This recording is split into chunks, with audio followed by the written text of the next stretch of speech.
आणि या शाळेचे मुख्याध्यापक खूप चांगलं वाटतंय. 12 वर्षानंतर इथून खूप चांगलं वाटतंय, खूप चांगलं वाटतंय. जसं अभ्यास करताना विचार केला होता की मला ह्या पदावर जायचंय, मला या लेवलपर्यंतची पद गाठायचंय, परंतु ह्यावर पण विचार केला होता मी की मला माझ्या शाळेत एकदा तरी सत्कार घ्यायचा आहे सगळ्या शिक्षकांकडून की मी या पदावर गेलो म्हणून. आणि आज ते सत्य उतरत आहे आणि मला खूप चांगलं वाटलं. सकाळी मला पप्पांचा फोन आला की शाळेत बोललो होतं, मग मी उठलो नव्हतो ऍक्च्युली, पण मी 15 मिनिटातच आवडलो मला तर नाही जायचं आपल्याला लवकर म्हणून. कारण तुमच्या बसून इथं येणं आणि इथं सगळ्या शिक्षकांकडून सत्कार घेणं, मुख्याध्यापकांकडून सत्कार घेणं आणि त्या शिक्षकाकडून पण सत्कार घेणं, ज्यांनी मला घडवलंय, माझ्या घडण्यामध्ये ज्यांचा हात आहे, ही माझ्यासाठी सर्वात मौल्यवान गोष्ट आहे. मला चांगलं आठवलंय की असंच मी इकडेच बसायचं मागे, कारण हाईट जास्त होती तर मला मागे बसायचं हाईटमध्ये. क्लासमध्ये पण हाईट जास्त होती तर मागच्या बेंचवर बस असं व्हायचं. माझे गोले मॅडम होते 5वीला, क्लास टीचर जरे मॅडम होत्या, कळलेले मॅडम होते, बाकी सगळे शिक्षक होते. आणि प्रत्येकच माझं असं व्हायचं की मॅडम मला पुढे बसायचं पहिल्या बेंचवर, पण नाही तुझी हाईट तू मागे दुसऱ्यांना दिसत नाही किंवा मग साईडला बस. परंतु प्रश्न हा मागे बसण्याचा किंवा पुढे बसण्याचा नाही, प्रश्न हा आहे की आपण शिक्षकांनी शिकवलेलं आपण किती आत्मसात करतोय आणि शिक्षकांनी शिकवलेलं आपण किती आपण ते प्रत्यक्षात उतरतोय परीक्षेच्या माध्यमातून. मला तुम्हाला 2-3 गोष्टी सांगायच्या. मला पण माहिती आहे जेव्हा कोणी बोलायला यायचं ना मला पण कंटाळा यायचा, अरे कधी समजा बोलणं, आता तू वर्गात जायला पाहिजे, लवकर शिक्षकांना त्रास होईल, माझी बडबड सुरू होईल विद्यार्थ्यांसोबत. पण सगळे निवड करतोय मला माहिती आहे. आणि तुम्ही आता हसले, आम्ही मॅडम लोक आम्ही आता फोटो काढायला उभं राहिलो, माझी हाईट मोठी आहे त्यांची हाईट छोटी आहे, पण कीर्तीने ते माझ्यापेक्षा खूप मोठे जे पण इथे आहेत. कदाचित माझ्यापेक्षा उंच कोणी नसेल होतं, परंतु कीर्तीने, ज्ञानाने आणि ज्ञानदानाच्या कार्याने हे लोक खूप मोठे. याचं तुम्हाला आत्ता कळणार नाही, जेव्हा तुम्ही माझ्या एजमध्ये किंवा जेव्हा तुम्ही काही पद धारण करणार किंवा जेव्हा तुम्ही उच्च पदावर जाणार, तिथं तुम्हाला आपल्या गुरुजनांची आणि यांची आठवण नक्की येणार की आपल्याला त्यांनी कसं शिकवलंय, काय शिकवलंय, आपल्यावर कसे संस्कार घातले. मी कधीच जीवनामध्ये 3 लोकांचा अनादर कधीच केला नाही, आई वडील आणि शिक्षक. आणि मी तुम्हाला पण आवर्जून सांगतो की कधीच या 3 लोकांचा अनादर करायचा नाही, आई वडील शिक्षक कधीच नाही. याचे फल तुम्हाला लवकर भेटणार नाही, तरी प्रत्येकाचा एक ग्राफ असतो, कोणाला लवकर यश भेटतं, कोणाला उशिरा यश भेटतं. मी अशापैकी आहे की मला उशिरा यश भेटले, माझे मित्र खूप असे आहेत की त्यांना लवकर यश भेटले. परंतु जर जिद्द, चिकाटी आणि कन्सिस्टन्सी असेल, सातत्य असेल तुमच्यामध्ये, तर तुम्हाला यश नक्की भेटतं, हे नक्की आहे. त्याच्यामुळे आज असं नाहीये की आजची चाचणीमध्ये मला 20 पैकी 9 मार्क पडले, 8 मार्क पडले किंवा मला 100 पैकी कमीच मार्क पडले, असं नसतं. प्रत्येक दिवस येणारा हा तुमच्यासाठी नवा असतो, प्रत्येक दिवसाचं चॅलेंजेस नवे असतात, प्रत्येक दिवशी शिकवणारा चॅप्टर वेगळा असतो. तर आपण त्यांना नव्या दिवसाप्रमाणेच वागणूक द्यायची. असं नाही की काल माझा दिवस खराब होता, काल मला मॅडमने सरांनी मारले तर मग मी आज काही गोष्ट करणार नाही, असं नाही. प्रत्येक दिवस हा नवा असतो. आज मला पण आज 4थं वर्ष आहे माझं, तेव्हा मला जाऊन ऍटलिस्ट क्लास 2 लेवल पर्यंत स्केल लेवलची मला पोस्ट भेटली आहे. पण याची सुरुवात मी लॉकडाऊन मध्येच केली होती. ऍक्च्युली काय झालं, 2019 मध्ये मी पुण्यात असताना पुणे इन्कम टॅक्स कडून मी टेम्पररी बेसिसवर होतो, तर माझं परमनंट होण्याचं चाललं होतं. आज मी तिथे पण इन्स्पेक्टर लेवलला असतो, परंतु काही पॉलिटिकल रिझन्समुळे ते झालं नाही. आणि मला त्याचा एवढा शॉक बसला, मी 2-3 दिवस फोन बंद केला, घरच्यांसोबत बोललो नाही, काही नाही. घरचे मला भेटायला आले पुण्यामध्ये की असं नको करू, अजून खूप आयुष्य आहे, अजून तुझं वय 20च आहे. परंतु मग मी लगेच इच्छित केलं की आज मला त्या इन्स्पेक्टर लेवल पदासाठी काढण्यात आले, परंतु मी असा अभ्यास करणार की मी ऍटलिस्ट कमिशनर लेवल पर्यंत जाईल. आणि हे सगळे माझ्या हाताखाली असणार काम करायला. आणि त्या दिवसापासून मी अभ्यास चालू करणार. आणि आज मला 4थं वर्ष आहे. आमच्या जी अपेक्षा आहेत किंवा माझ्याकडून जी अपेक्षा आहेत ते पद मला यावर्षी भेटू शकलं नाही, थोडेसे कमी मार्क पडले, परंतु मला त्याची खंत नाही. ऍटलिस्ट मी पाऊल ठेवलं आहे त्या पदाकडे जाण्यासाठी जिथे मला जायचं आहे. आणि लवकरच 1 वर्षात होईल, जे पण मला पाहिजे ते भेटेलच. आणि आशा करेल की तुम्ही मला परत बोलवतात आणि परत मला मुलांसोबत बोलण्याची संधी देतात. तुम्हाला मला एकच गोष्ट सांगायची आहे की आजच्या जगामध्ये मी ज्या गोष्टींपासून दूर राहतोय, मी तुम्हाला पण सांगेन की त्या गोष्टींपासून दूर राहा. पहिली गोष्ट मोबाईल हा एवढं चांगलं साधन आहे, परंतु आपण त्याचा दुरुपयोग करतो. सगळ्यांच्या मोबाईल म्हणलं की सगळ्यांच्या तोंडावर हसू आलं असेल, आणि ते साहजिक आहे, कारण 90% मुलांकडे मोबाईल असते. आम्ही 10वी पर्यंत होतो, आमच्याकडे फोन नव्हता, काही नव्हता. आम्हाला आमच्या वेळेस एक सिस्टीम आली होती नवी की पालकांचा मेसेज शिक्षकांच्या मेसेज पालकांच्या मोबाईलवर जायचा. माझ्या वेळेस झालं होतं, मला चांगलं आठवतंय. आणि आमच्याकडे असं काही साधन नव्हतं, पण तुमच्याकडे ते योग्य साधन आलंय. मी त्याला अनयोग्य म्हणणार नाही, कारण त्या साधनाद्वारे आपण आपल्या शैक्षणिक याच्यामध्ये भर घालू शकतो. आपल्याला जो धडा समजला नाही किंवा आपण जो धडा घेतोय त्याचा आपण घरी जाऊन परत बघू शकतो, त्याचा योग्य उपयोग करू शकतो युट्यूबवर जाऊन. युट्यूब हे चांगली गोष्ट आहे. आणि परत समाज माध्यमांचे जे आहेत मी तुम्हाला सांगतो, तुम्हाला फॉलोअर्स वगैरे हे सगळं कळत असेल. आता जर थोडं फास्ट आहे, 10 वर्ष पुढे झालं या गोष्टी सगळ्या आम्हाला त्यावेळेस कळत नव्हत्या गोष्टी, खरं सांगतो मी. पण आज तुम्हाला सगळ्या गोष्टी कळत आहेत. त्यावेळेस माझे 10,000 फॉलोअर्स 15,000 फॉलोअर्स होते, परंतु मी सगळ्या सोशल मीडियाला बंद केलं. माझं आयुष्य थांबलं नाही. माझ्या घरच्यांनी मला टाइमला जेवण दिलं, माझे मित्र तसेच राहिले, माझे शिक्षक लोक तसेच राहिले, सगळ्यांचा माझ्या प्रति आदर तसाच राहिला, माझा त्यांच्या प्रति आदर तसाच राहिला.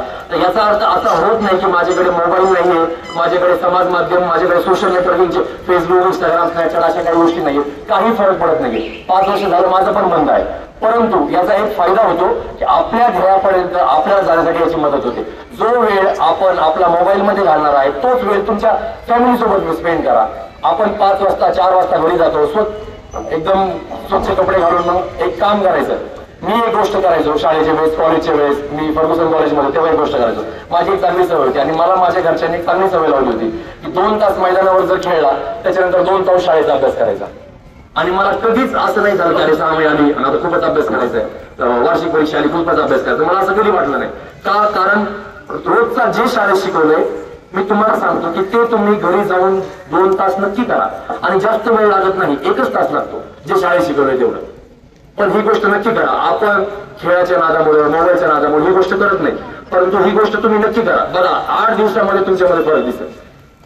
आणि मनात विचार करायचा की नाही, झोपता वेळेस विचार करायचा, मॅनिफेस्ट करायचं की हा उद्याचा दिवस माझा असा जाणार आहे, आजचा दिवस माझा खूप चांगला गेला, उद्याचा दिवस पण चांगला जाणार आहे.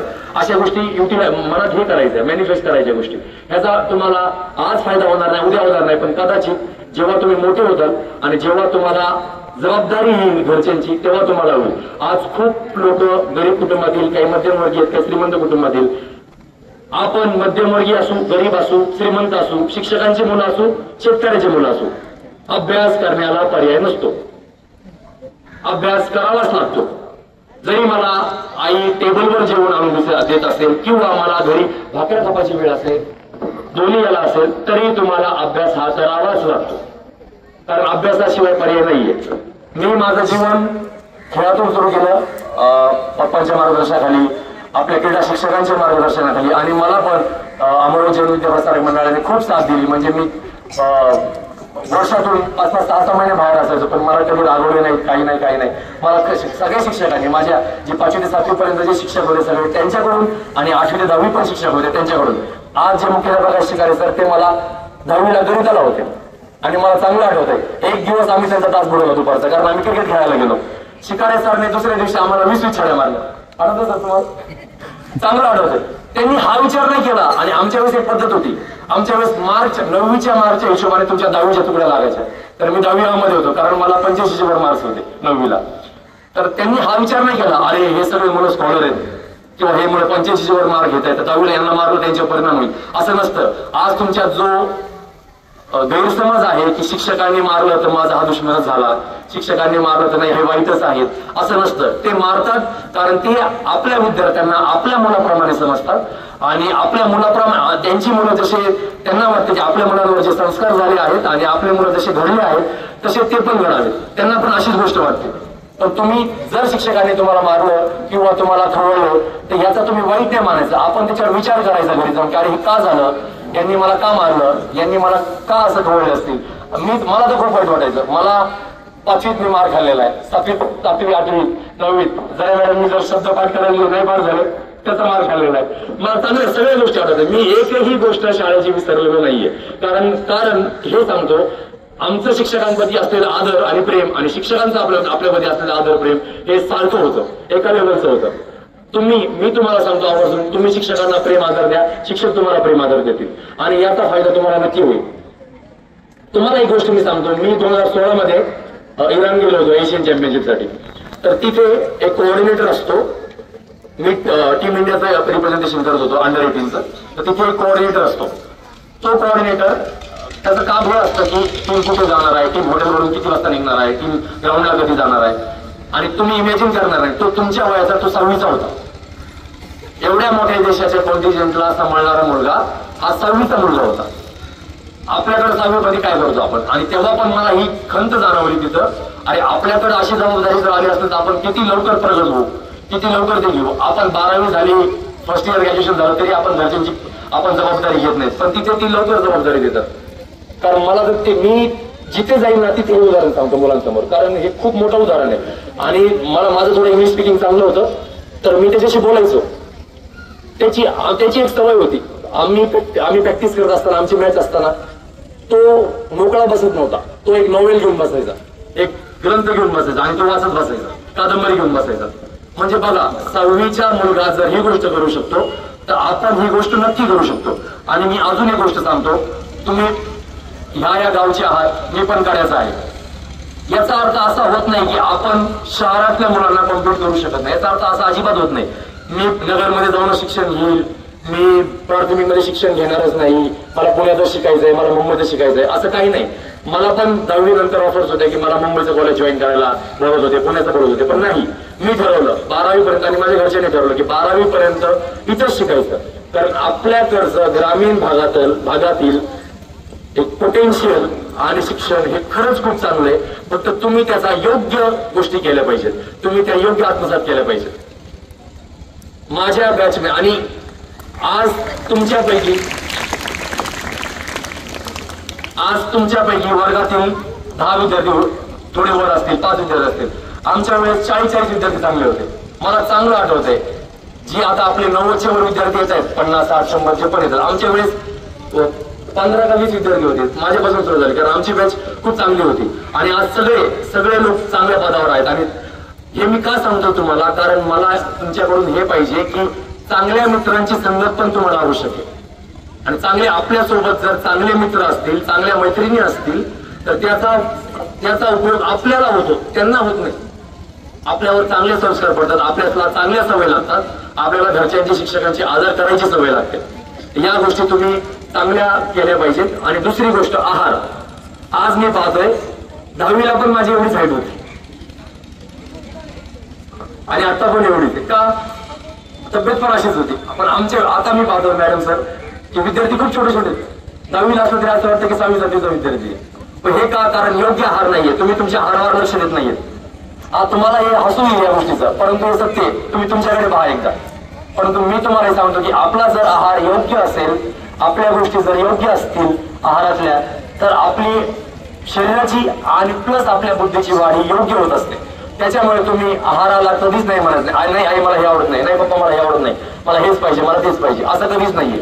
मी आजपर्यंत चॉकलेट, सँडविच, पिझ्झा, बर्गर अशा काही गोष्टी खाल्ल्या नाहीत. आणि मला माझ्या घरच्यांनी सवय लावली पण नाहीये, आणि मला त्या गोष्टी आवडत पण नाहीये. आणि याचा अर्थ असा नाही की अरे माझं पोटच भरत नाहीये, असं नाहीये. चांगलं खाण्याने आणि चांगल्याने पोट भरतं. मला सँडविच पाहिजे, पिझ्झाच पाहिजे, बर्गरच पाहिजे, कॉफीच पाहिजे, असं काही नसतं. ह्या गोष्टी तुम्ही करा. थँक्यू, मला अमृत संस्थेने इथे बोलवलं, स्पेशली मोतीलाल पटेल विद्यालयाने बोलवलं. आणि अजून एक गोष्ट मला आता अशी जाणवते, मी बोलणार होतो की मी जर शालेय शिक्षण व्यवस्थित ठेवून 90+ मार्क घेऊन खेळू शकतो, तर तुम्ही पण खेळू शकता. आणि एक जी म्हण आहे ती बिलकुल चुकीची आहे. पढ़ोगे लिखोगे होगे नवाब, खेलोगे कूदोगे होगे खराब, असं नाही. खेलोगे कूदोगे तो भी बनोगे नवाब. माझ्या खेळाचा अभ्यासावर 1% फरक झाला नाही, किंवा अभ्यासाचा खेळावर 1% फरक झाला नाही, कारण तो मी होऊ दिला नाही आणि होत नाही. तुम्हाला मी खरं सांगतो, तुम्ही 1 तास व्यवस्थित ग्राउंडवर द्या, तुमचा अभ्यास 2 तास 100% होता. जबरदस्त. असं वाटतं नाही, माझा पालकांना पण असं वाटतं आजकाल की नाही माझा मुलगा थकेल, माझी मुलगी थकेल, कसं होणार, काय होणार, असं नसतं. तुम्ही 1 तास जर चांगला ग्राउंडवर दिला तर चांगला. आपल्याकडे खूप चांगले शिक्षक, आपल्याकडे खूप चांगल्या मैदानाने, आपल्या संस्थेने खूप चांगल्या सुविधा दिल्या आहेत. तर मी सांगतो, मी 5वीला इथे पाऊल ठेवल्यापासून आजपर्यंत मला कधीच असं जाणवलं नाही की माझ्या संस्थेने माझ्यासाठी हे केलं नाही, किंवा माझ्या शाळेने, मोतीलाल कोठारे विद्यालयाने माझ्यासाठी हे केलं नाही. मला कधीच जाणवलं नाहीये. ज्या वेळेस मी महाराष्ट्राचं प्रतिनिधित्व केलंय, भारताचं केलंय, ज्या वेळेस मला चांगलं पद भेटलं त्यावेळेस माझा सत्कार नक्कीच झालाय आणि मला आशा आहे की तुमच्यातले पण विद्यार्थी खूप चांगले बनतील, खेळामध्ये असो, शिक्षणामध्ये असो आणि माझ्यासारखा ते घेऊन तुमच्या शिक्षकाकडून सत्कार घेतील. फक्त तुम्हाला हे सांगायचं की 2 तास ग्राउंडवर द्या, 2 तास खेळासाठी द्या. जे ग्राउंडवर तुम्ही 2 तास देताल त्याच्यामुळे तुमचा मोबाईल आवड होईल, तुम्हाला योग्य आहार होईल आणि तुम्हाला योग्य मार्गदर्शन भेटेल. थँक्यू. मोतीलाल कोठारी विद्यालयाचे सर्व शिक्षक मॅडम सर, सगळ्यांना त्यांनी मला इथं बोलवलं, इथं सगळ्यांसमोर बोलण्याची संधी दिली आणि एका गव्हर्नमेंट पदावर जाण्याचं माझं जसं स्वप्न होतं तसं मोतीलाल कोठारी विद्यालयाच्या स्टेजवर उभं राहून तुमच्या समोर बोलण्याचं पण स्वप्न होतं, ते पूर्ण करण्यासाठी मला साथ दिली. याबद्दल धन्यवाद. जय हिंद, जय महाराष्ट्र.